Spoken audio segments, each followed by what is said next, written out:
자, 여러분, 제가 우선, 저는 지금 또 가서 바로 작업을 해야 되는 지금 마감 시간인데, 근데 오늘 김정우 원장님 오셨어요. 김정우 원장님 화장하고 오셨어요? 예. 어디서 화장을 하고 있어요? 채널 A에서 방금 뭐 하셨어요? 생방송 그 뉴스 시간에 일주일에 한 번씩 시사 해설하는 게 있습니다. 그거 하고 왔습니다. 교양으로 오늘 주제. 예, 오늘은 뭐 경품이 어떤 게 나왔냐? 우주 여행권도 경품으로 나온 것. 경품이라는 게 경제학적으로 어떤 의미를 갖고 있다, 뭐 이런 것도 약간 하시겠네요. 약간 이제 그 뭐 규제하는 거 어떻게 생각하느냐, 뭐 그런 것도 있고. 예. 아이고 그래서 아니 공짜로 끼워주겠다는데 그걸 또 왜 정부가 나서서 막냐? 예. 그걸 못 끼워주게 하면 그럼 값이라도 떨어지냐? 그러면 그냥 안 떨어지는 건데 그냥 공짜로 주는데 그냥 놔두지. 사실 이 정부는 말이죠, 모든 경제활동을 범죄화하려고 그래요. 그러니까 말이죠. 매출액의 1% 이상을 경품으로 주면 안 되더라고요, 또. 그건 누가 정했나요? 그것도 뭐 공정거래위원회에서 정했죠, 뭐 다. 그건 애들을 말하자면 국민들을 애들로 보는 거예요. 국민들을 완전히 절로 보는 거죠. 그러니까 자본주의 한 지가 벌써 60년이 됐는데. 자유로운 아버지나 엄마처럼 국가가 하려고. 그런 거는 국민들이 설령 일부 판단을 잘못하시더라도 그냥 할 수 없는 거죠. 자, 오늘 사실은 저희 김정우 원장님 책을 김 원장님은 토크로 알고 오셨는데 사실 이 책은 토크보다는 강의가 훨씬 좋은 책입니다. 자, 책부터 소개해 드릴까요? 이 책 한번 보시겠어요? 이 기가 막힌 책입니다. 땅은 사유재산이다. 김정우. 사유재산권과 토지공 개념. 이게 작년에 지난 정권에서 노무현 정권 당시에 헨리 조지가 어떻다, 땅의 공공성이 어떻다, 땅은 국유화되어야 된다는 주장까지 참 말도 안 되는 주장이 넘쳐 흘렀었죠. 근데 여러분들 제가 나중에 제가 또 따로 강의를 할 일이 있을지 어떨지 모르겠습니다만은 이 문제에 대한 강의는 저보다는 김정우 원장님이 탁월하게 하시고 또 워낙 정통한 또 지식을 갖고 계세요. 예를 들어서 우리가 잘 아는 로크가 소위 소유권에 대해서 땅은 원래 주인이 없는 거다. 그러나 누군가가 거기에 자기의 땀과 노력을 쏟아서 거기로부터 무언가의 프로덕트, 산물을 얻는 순간에 그 땅은 거의 소유권이 성립되는 것이다라고 얘기했을 때의 말하자면 사유재산 제도의 창설로부터 오늘날 우리가 도시를 이해하는 문제까지 소위 토지의 소유권이라고 하는 것이 어떻게 자본주의 경제에서 토지라는 게 토지 자본 토지 노동 또 뭐죠? 자본인가요? 자본은 이 생산의 3대 요소라고 되어 있는 이 땅 문제인데 이 땅의 사유재산권이 무엇인지에 대해서 이해하는 것은 자본주의 경제 일반을 이해하는데 아주 핵심적인 요소입니다. 지난 노무현 정부 때 소위 토지공 개념이다 또는 그 당시 경북대학교인가 이정우 교수가 헨리 조지는 19세기 사람이죠. 그렇죠. 19세기 말 20세기 초 그렇습니다. 조지 스트라는 사람들이 많이 있죠, 우리나라에서 지금. 말하자면 세금으로서 토지로부터 창출되는 이익은 전부 세금으로 환수하는 방법을 통해서 부의 평등을 달성할 수 있다고 주장했었는데, 그럴까요? 참 웃긴 얘기입니다. 이런 얘기를, 김정우 원장님께 청해서, 저는 지금 마감. 빨리 가보시죠. 네. 소개 잘 해주셔서 고맙습니다. 그냥 부탁만 들어가겠습니다. 부탁드리겠습니다. 고맙습니다. 네, 안녕하세요. 정규제TV 시청자 여러분. 저는 김정호입니다. 얼마 전까지 자유기업원 원장을 했었고요. 조금 전에 정규재 실장님께서 그렇게 소개를 해주셨는데 지금은 연세대학교 경제대학원 교수로 있습니다.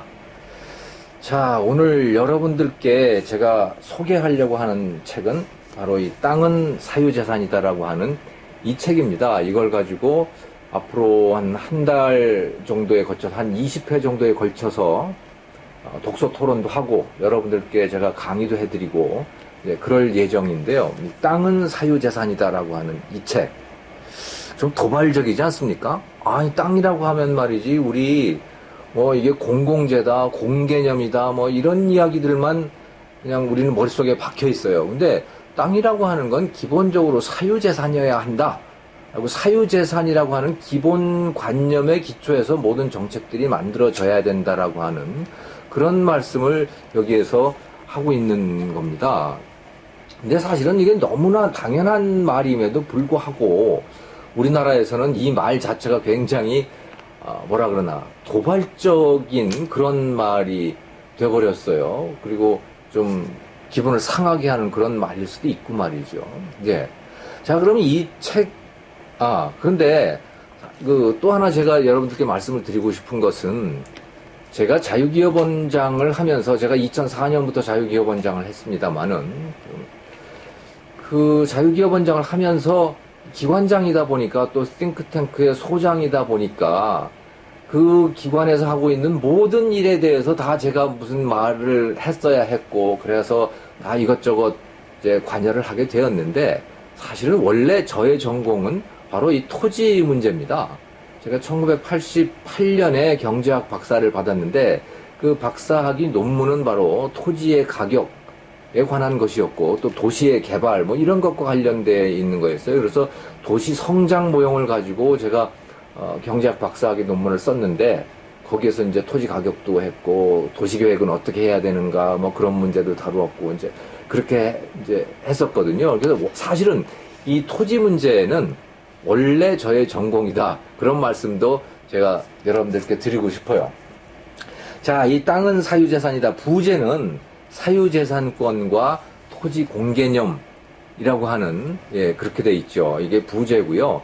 그리고 이 책은 나남 출판사에서 출판이 됐는데 아마 아직도 재고가 있기는 할 겁니다만은 혹시 여러분들 돈이 없으신 분들을 위해서 그 readbuild.com이라고 하는 그 사이트에다가 제가 이 모든 땅은 사유재산이다라고 하는 이 책의 모든 내용을 앞으로 인터넷에서 거기다 올려놓을 테니까 여러분들께서 거기에 로그인을 해가지고 회원 가입해서 로그인을 해서 들어오시면 거기에서 이 내용을 그냥 무료로 보실 수가 있고 또 거기에다가 또 댓글을 남기실 수도 있고 댓글을 남기시면 제가 거기에다가 여러분들의 의견에 제가 뭐 동의를 하던 아니면 동의를 못하던 간에 아무튼 제 의견을 거기다가 저도 댓글을 남기도록 그렇게 하겠습니다. 자, 이 책 보면 전체가 9개의 챕터로 구성이 되어 있습니다. 그래서 보시면 제 1장 한국의 땅은 한국의 땅은 사유재산인가? 라는 게 있고 제 2장 이것도 좀 도발적인 제목이에요. 부족할수록 사유재산으로 만들어라. 부족할수록 사유케 하라. 이런 제목이 되어 있습니다. 우리 일반적으로 말이죠. 뭔가가 부족하면 그거는 정부가 나서서 뭐 나눠줘야 돼 이렇게 생각을 하잖아요. 근데 제가 말씀드리는 바는 세상에 물건이 땅이든 물건이든 무엇이든 풍족하다면요. 그러면 정부가 나설 필요가 없습니다. 그것은 사유재산으로 만들 필요가 없어요. 삼을 필요가 없는 거죠. 그냥 풍족한 그런 자원들은 그냥 아무나 쓰면 되는 거예요. 그런데 사유재산이 필요한 이유는 뭐냐? 그게 부족하기 때문에 그렇다는 거죠. 부족하기 때문에 그것을 가장 아껴서 쓸 사람에게로 그것이 배당이 돼야 된다라고 하는 것이고 그게 바로 사유재산이다라는 말씀인 거예요. 바로 그런 내용이 여기에는 들어가 있고요. 자, 그리고 이 제3장은 공익추구의 비용은 공평하게 부담하자 이런 내용 이게 이제 이 3장의 제목입니다. 이건 또 무슨 내용이냐? 자, 그러면 제2장에서 했던 말은 그거 아닙니까? 그러면 모든 땅은 다 사유재산이다. 그러면 정부는 거기에 관여할 게 없느냐? 그런 건 아니라는 거예요. 정부도 토지 문제에 분명히 관여할 것이 있다. 정부도 토지를 써야 된다라고 하는 거죠. 그런데 원칙적으로는 정부가 쓰는 땅은 정부가 돈 내고 사야 된다라고 하는 얘기예요. 그게 옳다는 거죠. 예를 들어서 정부 무슨 뭐 동사무소를 짓는다라고 하면 자, 그때 동사무소 지을 때 어떡합니까? 동사무소 부지가 필요할 거 아니에요? 그러면 정부는 어떻게 하냐? 그거를 민간이 갖고 있는 그 땅을 뺐냐 이거예요. 그걸 수용하느냐? 수용해야 될 이유가 없다라는 거죠. 그러니까 정부가 땅을 쓸 때조차도 그것은 민간으로부터 땅을 사야 된다.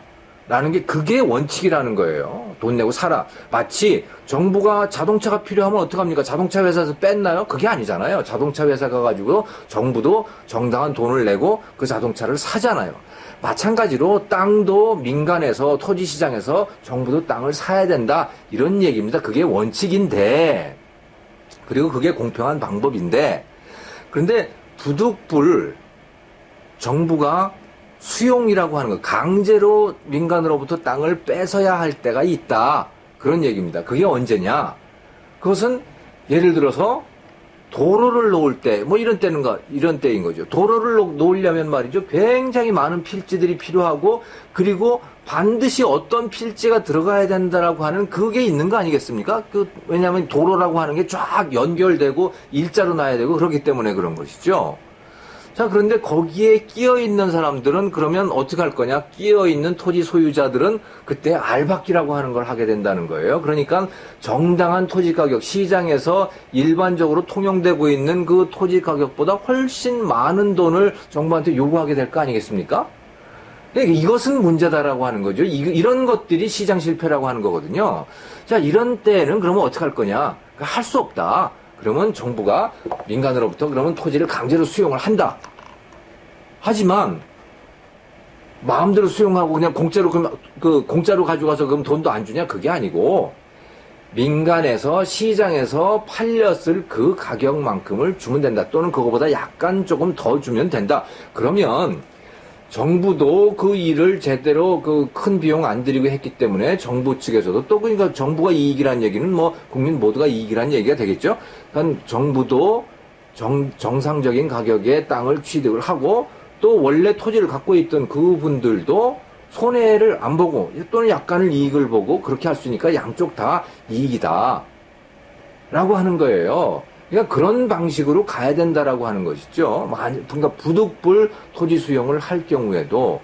자, 그런데 그렇지 않은 경우들이 굉장히 많은 거예요. 도로 같은 경우는 그렇게 잘 하고 있잖아요. 예를 들어서 그린벨트를 생각을 해보자는 거죠. 그린벨트 1972년부터 74년까지 지정이 됐지 않습니까? 이 생떼 같은 땅에다가 지정을 해놓은 거예요. 그리고 그린벨트로 지정이 되고 나면 꼼짝달싹을 못 하잖아요. 여기에 들어가 있는 사람들은 이 제대로 보상도 못 받는 거예요. 제대로 보상도 못 받는 거죠. 그러면 도대체 누구의 이익을 위해서 지정이 된 거냐? 사실 이건 불분명한 겁니다. 근데 국가가 지정을 했으니까 그럼 국가의 이익을 위해서겠죠. 그렇다면 어떻게 해야 되느냐? 국가가 그린벨트 땅을 지정돼 있는 땅으로 그린벨트로 지정돼 있는 그분들한테 정당한 가격을 보상을 해줘야 되는 거죠. 그럼 얼마가 정당하냐? 그러면 그때는 당연히 따지는 방식은 뭐냐? 는 그린벨트가 지정되지 않았으면 그 땅값이 얼마였을까? 그겁니다. 그린벨트가 풀리면 그 땅값이 얼마였을까라는 거죠. 그걸 보상을 해줘야 된다라고 하는 거예요. 근데 그 금액은 어마어마하겠죠? 네, 어마어마합니다. 그러면 그래도 그건 보상을 해줘야 되는 거죠. 만약에 보상을 못 해주겠다면 풀어줘야 되는 거예요. 그렇지 않습니까? 남의 땅을 왜 붙잡고 있냐는 거죠. 네. 야, 그래도 공익을 위해서 그걸 붙잡고 있을 수 있는 거 아니냐? 이런 얘기를 하는데, 그거는 잘못됐다. 그러니까, 자, 공익을 위해서 정부가 민간의 땅을 규제할 수도 있고, 뭐, 그렇지만은, 그 정당한 보상은 해줘야 된다 하는 것이고, 보상을 못할 거라면, 그러면, 묵지 말아라. 라는 그런 이야기를 이 장에서 하고 있는 거죠. 쉽게 얘기하면 이런 겁니다. 자, 식당에서 여러분들 식사를 하시면 그 돈을, 그 부담을, 그 비용을 누가 내느냐는 거, 식당 주인이 냅니까? 아니잖아요. 먹는 사람이 되거든요. 그건 토지도 마찬가지다. 토지를 묶어가지고 공원을 만들었을 때 그 공원으로부터 이익을 받는 사람이 누구냐? 땅 주인이 이익을 받느냐? 공원을 쓰는 사람이잖아요. 국민들 아닙니까? 일반 국민들. 그렇다면 공원 쓰는 사람들이 부담을 해야 된다는 거죠. 공원 쓰는 사람들이. 예. 철새 도래지를 지정을 했다 그러면 누가 그 비용을 부담을 해야 되나? 땅 주인이 비용 부담해야 되느냐? 아니다. 그거는 철새 도래지를 지정을 해가지고 그 이익을 받는 사람들, 그 사람들이 그 비용을 부담해야 하는 것이 맞다라는 이런 원리, 그게 바로 공평한 비용 부담의 원리다라고 하는 뭐 그런 내용이 들어가 있는 것이고요. 뭐 그거 말고도 그런 보상이라고 하는 건 뭐 어떤 방식으로 할 것이냐, 또 알박기를 했을 때 그것은 또 어떻게 할 거냐, 뭐 그런 여러 가지의 이제 그 자잘한 문제 또 구체적인 시행 방법의 문제 이런 것들이 여기서 다루어지고 있습니다만은 큰 주제는 자, 그런 것이다 라는 것이고요. 자, 제 4장에서는 토지공개념과 사유재산권 어떻게 보면 이 책의 제일 핵심적인 부분이라고 볼 수도 있겠죠. 자, 토지공개념. 사실 토지공개념이라고 하는 게 굉장히 모호한 말입니다. 이게 토지공개념이 뭐예요, 도대체? 토지가 공공재라는 말이냐? 꼭 그것도 아니에요, 이게 보면. 근데 많은 사람들이 토지는 공공재다라고 이 얘기를 하지요. 토지는 공공재가 아닙니다. 공공재라고 하는 게 뭐냐? 시장에만 맡겨놓으면 공급되지 않는 것들, 이런 것들을 공공재라고 하거든요. 예를 들자면, 그래서 가장 대표적인 공공재는 국방이에요. 뭐, 예를 들어서, 뭡니까? 해군, 육군, 뭐, 이런 것들이죠. 이걸 시장에 맡겨놓으면 공급이 될까요? 공급되기가 굉장히 어려울 거예요. 물론, 무슨 XX 육군 주식회사 이런 걸 만들 수는 있겠지요. 그래가지고 육군을 운영을 할 수는 있겠지만, 그 군대를 운영하기 위한 비용은 국민들 사용자로부터 걷기가 거의 불가능하죠. 그렇기 때문에 이런 국방재 같은 것은 이거는 강제로 국민들로부터 세금을 걷어서 그 비용을 충당할 수밖에 없는 거거든요. 이런 것들을 우리는 공공재라고 부르는 것인데, 그러면 토지가 그런 거냐? 전혀 아닙니다. 토지는 그냥 시장에 맡겨놔도 얼마든지 사고 팔릴 수 있고 공급이 될 수 있고 다 그런 것들이거든요. 그러니까 이 토지라고 하는 것은 기본적으로 공공재가 아니다라는 거예요. 그러면 토지 공개념은 뭐냐? 사실은 막연해요. 막연합니다. 토지 공개념이라고 하는 게 구체적으로 뭐다라고 하는 게 정의된 게 없습니다. 그냥 막연하게 떠도는 말인데, 현실적으로는 그러면 법제화된 건 뭐냐? 그게 택지 소유 상한제니 무슨 토지 초과 이득세니 개발 부담금제니 이런 것들이었잖아요. 그럼 그러면 이게 토지 공개념하고 무슨 관계냐? 사실은 개념적으로는 별 관계도 없어요. 그런데 아무튼 그 토지 공개념이라고 하는 아주 애매모호한 그 단어가 현실적으로는 택지 소유 상한제고 개발 부담금제고 토지 초과 이득세고 뭐 이런 걸로 구체화됐던 거거든요. 근데 그런 거 뭐 다 이제 그 위헌 판결을 또는 헌법 불합치 판결을 받고 뭐 그래서 폐지되고 유명무실화되고 뭐 이렇게 돼 버렸죠. 아무튼 그런 이야기들을 여기서 이제 그 제 4장에서 토지 공개념과 사유재산권이라고 하는 여기서 얘기를 하는 것이고요. 그다음에 또 여기서 다루고 있는 것은 자, 공공주택. 우리 공공주택 확대하자. 뭐 경제 민주화 속에서도 아마 이제 이 공공주택을 확대하는 이런 것들이 분명히 들어가 있을 텐데, 이 공공주택의 확대라고 하는 건 사회주의로 가는 거다. 뭐 이런 이야기도 여기에 있습니다. 자, 근데 왜 그러냐? 국민들한테 국민들 주거 보조를 할 수 있죠. 복지정책의 일환으로. 그렇게 할 거면 주거 보조비를 주면 된다는 거예요. 임대주택은 얼마든지 민간에서 공급이 될 수 있기 때문에 그 임대주택의 공급은 민간이 하게 하고 정부는 거기에 들어가서 사는 비용만 내면 도와주면 되는 거 아니냐? 뭐 이런 겁니다. 그런데 굳이 정부가 나서가지고 공공 임대주택을 공급하고 자기가 직접 그걸 운영할 이유가 뭐 있냐는 거예요. 예를 들자면 이런 거죠. 예. 자, 잠깐 전화가 왔었습니다. 이 전화기를 꺼놔야 되는데 잠깐 잊어먹어서 죄송합니다. 다시 시작하겠습니다. 그래서 이제 말하자면 이런 거죠. 우리 기초생계수급자, 독거노인들 이런 분들한테 뭐 밥도 못 드시고 그러면 그거 참 문제잖아요. 그러면 우리가 그분들에게 쌀을 먹을 걸 도와드리는 거 뭐 충분히 그런 일 해야 되죠. 그래요. 자, 그런데 정부가 그러면 쌀 농사를 지어야 되느냐? 뭐 이런 문제입니다. 그분들한테 무슨 식권을 드리면 되는 거 아니겠어요? 또는 돈을 드리면 되는 거 아니겠어요? 그럼 그걸 가지고서 뭐 재래시장을 가시든 마트를 가시든 가가지고 쌀을 사서 드시면 된단 말이에요. 굳이 정부가 그분들 도와드리기 위해서 말이지, 우리가 뭐 정부가 논을 다 사가지고 거기다가 농민들 다 고용을 해서 거기서 직접 농사 지을 이유가 뭐 있냐는 거죠. 그렇게 안 하잖아요. 예. 그렇게 한다고 생각을 해보십시오. 얼마나 그 쌀 생산비가 높아지고 다 그러겠습니까?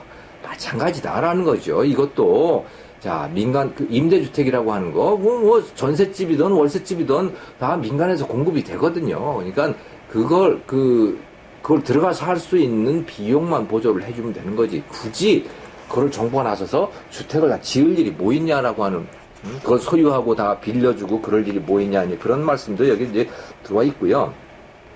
자, 그 다음에 제 5장이, 이것도 또 재미난 건데요. 소유케 하라, 그리하면 생기리니, 뭐 이런 제목으로 되어 있습니다만은, 여기서 여러분들의 제일 큰 관심거리는 이런 겁니다. 여러분이 그런 말씀 많이 들어보셨죠? 상위 1%가 우리나라 전체 국토 면적의 51%를 차지하고 있다. 들어보셨을 거예요. 또 상위 5%는 우리나라 전체 국토 면적의 86%를 차지하고 있단 말이에요. 와, 이건 정말로 분노가 치밀지 않습니까? 상위 1%가 도대체, 상위 5%가 도대체 몇 명 되지도 않는 사람들이 도대체 대한민국 국토의 86%를 갖고 있다니, 이게 말이 되냐? 네. 바로 이 부분을 다루고 있는데요. 이거는 난센스다. 여기에 대해서 분노하는 거는 그 말씀을 드리고자 하는 것입니다. 왜냐? 자, 그 상위 1%, 상위 5%의 그 땅이 도대체 무슨 땅인지를 여러분들이 이해를 하시면 되는 거예요. 생각을 해보시면. 자, 우리나라는 산악국가 아닙니까? 우리나라 전체 300억 평이거든요. 우리나라 전체 면적이 300억 평인데 99,000 제곱킬로미터죠. 근데 평이라고 하는 말 쓰면 정부에서 잡아간다 그랬었는데, 아무튼 그래도 저는 그냥 평이라고 하는 말이 편합니다. 저 잡아가도 할 수 없죠, 뭐. 자, 아무튼 우리나라 전체 땅 면적이 300억 평이에요. 그 중에서 여러분 임야가 몇 평인지 아십니까? 200억 평입니다. 67%가 임야예요. 그러면 그 다음에 큰 비중을 차지하는 지목이 뭐냐면 농지입니다. 전답, 과수원 뭐 이런 데들 있잖아요. 이거 다 합치면 그게 한 80억 평 될 거예요. 그러니까 280억 평, 그러니까 우리나라 전체 땅의 300억 평 중에서 280억 평이면 어떻게 됩니까?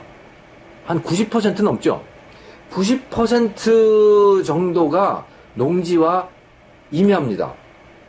자, 그런데 이 임야를 한번 생각을 해보세요. 임야라고 하는 거, 이 산 아닙니까? 이거는 기본적으로 소유하고 있는 단위가 최소한 몇 만 평 단위입니다, 이게 지금. 산 하나가 몇 만 평씩 되잖아요. 그래서 산은 많이 갖고 있는 사람들, 특히 임업하는 사람들 있죠? 나무 키우시는 분들. 이런 분들은요, 몇 백만 평씩 또는 1000만 평 이상을 갖고 있는 사람들도 있어요. 그러니까 이 사람은요, 상위 100명만 따지더라도, 상위 1%뭐 이런 게 아니고, 100명만 따져도요, 몇억 평이 됩니다, 이게. 그러니까 상위 1%라고 하는 게, 그러니까, 우리나라 임야를 다 합치면 67%라고 했잖아요. 그 67%의 임야는 그러면 도대체 몇 명이 갖고 있을까요? 몇 명 안 돼요, 그 사람들은. 몇만 명이 안 되는 거죠. 그 사람들 다 합치면 아마 상위 2% 될 거예요. 그러니까 상위 2%가 우리나라 전체 임야를 다 가지고 있다, 이렇게 보셔도 되는 거거든요. 바로 그 숫자입니다. 그러면 우리나라 농민들 다 합치면 어떻게 되죠? 우리나라 농민이 우리나라 전체 인구 중에 한 3% 되죠. 그러면 임야 가진 사람하고 농지 갖고 있는 사람들하고 다 합치면 한 5% 돼요. 그 5%가 얼마를 갖고 있느냐고 했죠? 86%를 갖고 있다 그랬거든요. 대개 그 숫자입니다. 그러니까 농지와 임야를 합치면 다 그 숫자인 거예요. 상위 1%, 5%는 다 그분들이거든요. 그런데 그분들이, 즉 임업하시는 분들하고 농민들이 땅 가진 게 뭐 문제입니까? 근데 지금 우리가 분노하고 있는 건 바로 그 숫자를 가지고 분노를 하고 있다니까요. 즉, 야, 임업하는 사람들이 땅 가지고 있으니까 그거 문제다. 농사 짓는 분들이 땅 가지고 있으니까 그거 문제다. 이것에 대해서 분노를 하고 있는 것이다 라는 거예요. 그런데 이런 앞뒤 사정에 대해서 아무 얘기도 안 하고 그냥 상위 1%가 그렇다고 그러니까 뭐 국민들이 다 그냥 아우성을 치는 거죠. 뭐 분노하죠. 당연히 그럴 만도 하죠. 그러니까 제가 생각할 때는 이 숫자를 발표하는 사람들 자체가 문제예요. 앞뒤 사정을 가르쳐 줘야 될 거 아닙니까? 이게 도대체 무슨 땅이라고 하는 사실을. 그 사정 얘기 안 하고 그냥 무조건 그것만 발표를 하니, 어떻게 생각해 보면 저는 이게 센세이셔널리즘, 그러니까 어떤 의도를 갖고 이런 발표를 하는 거 아닌가 하는 그런 생각도 드는 거죠. 아무튼 이 챕터에서 제일 중심되는 여러분들이 가장 관심을 가질 만한 건 바로 이제 그 숫자고요. 그다음에 이제 그 다음에 이제 과연 토지 소유 집중이라고 하는 게 독점하고 어떤 관계가 있냐? 그건 독점하고는 아무 관계가 없다라고 하는 이야기를 하는 것이고, 그다음에 한국인만 유난히 땅에 집착한다 뭐 이런 이야기인데 이것도 틀린 말이다.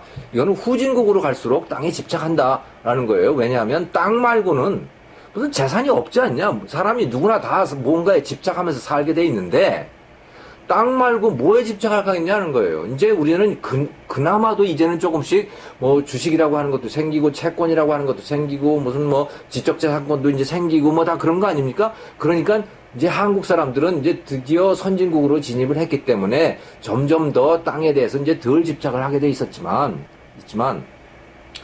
후진국일 때는 당연히 땅 말고는 집착할 게 아무것도 없다. 땅과 자식한테 집착을 하는 거죠. 예. 한국만 그런 것도 아니고 베트남 사람들은요 땅을 얼마나 땅에 집착을 하는지요. 땅을 먹습니다. 흙을 실제로. 예. 그런 정도까지예요. 또 미국을 생각을 해보시죠. 미국 사람들은 또 얼마나 땅에 집착을 했습니까? 그래서 그 바람과 함께 사라지다 여러분 아시죠? 그 바람과 함께 사라지다의 그 주인공이 뭐예요? 누구예요? 그 이름 잊어먹었습니다만 그 아주 예쁜 그리고 아주 그 깍쟁이 그 아가씨 있잖아요. 그 아가씨가 끝까지 집착하는 게 뭔지 아십니까? 고향의 땅 아닙니까? 그 타라 농장이라고 하는 자기의 그 땅으로 결국은 돌아가고 말잖아요. 미국 사람들도 옛날에는 땅에 집착을 했던 거예요. 왜? 땅밖에 없으니까. 그럼 뭐에 집착을 하냐 말이죠. 땅 말고 다른 게 생기면 그러면 땅에 대한 집착이 점점 줄어드는 것이죠. 자, 그래서 뭐 그런 이야기들 또 다산 정약전 선생님께서 송정사이라고 하는 그 책에서 이야기했던 도대체 조선시대에 왜 숲들이 다 사라졌는가 뭐 그런 이야기도 여기에 나오고 숲이 사유재산이 아니니까 숲이 다 사라져버린다. 다 나무 베가 버린다. 뭐 그런 이야기들도 여기서 이제 나오고 이제 그렇습니다. 그 다음에 제 6장은 자유거래, 제 주인을 찾아준다. 뭐 이런 건데요. 거래를 허용을 해야 우리나라는 뭐 토지거래 허가제니 토지거래 신고제니 거래에 대해서 굉장히 우리는 제약을 많이 두고 있거든요. 근데 거래가 왕성하게 허용이 돼야 그래야 그 뒤에 사람을 생각하게 된다라고 하는 거예요. 생각을 해보십시오. 우리 가게 권리금 뭐 이런 게 있잖아요. 권리금 때문에 문제도 많기도 하지만 우리가 열심히 가게 하시는 분들이 열심히 가게를 가꿔요. 왜 가꾸느냐? 그 뒤에 사람한테 팔기 위해서 그런 거예요. 물론 자기도 돈을 벌기 위해서지만 만약에 나 이번 임대하고 끝나 그러면은 그 끝나는 해에는 훨씬 덜 열심히 일하게 되거든요. 그런데 내가 여기서 장사를 잘 해가지고 이 시장에서 평판이 좋아지면 이 가게의 값도 올라갈 거야. 다른 사람이 좋은 값을 사줄 거야 라고 생각을 하면 훨씬 더 열심히 일하게 되잖아요. 그러니까 그런 거래가 활성화가 될 때 사람들이 훨씬 더 열심히 일하게 되고 재산도 더 잘 가꾸게 된다라고 하는 그런 말씀을 여기서 드리는 것이고 그 토지거래 허가제라고 하는 게 참 이 낡고 원시적인 제도다. 아프리카에서나 있는 그런 제도다라고 하는 그런 말씀을 이제 여기서 이야기를 하고 있는 것이고요. 그 다음에 이 거품에 대해서도 여기 나옵니다. 도대체 거품이라고 하는 것이 무엇이고 그럼 거품을 차단하기 위해서 과연 거래를 규제하는 게 그게 맞는 이야기냐? 전혀 다르다. 거품이 정말로 문제가 된다면 오히려 더 거래를 활성화시켜서 정보를 원활하게 유통시키는 것이 거품에 대한 해법이지 거래를 차단시키게 되면 오히려 허위 정보라든가 또는 잘못된 정보가 유통이 돼가지고 거품의 가능성은 더 커진다라고 하는 그런 말씀 나와 있고요. 제 7장에서는 국토는 넓은데 살 곳은 좁다. 이것은 마치 일종의 패러디죠.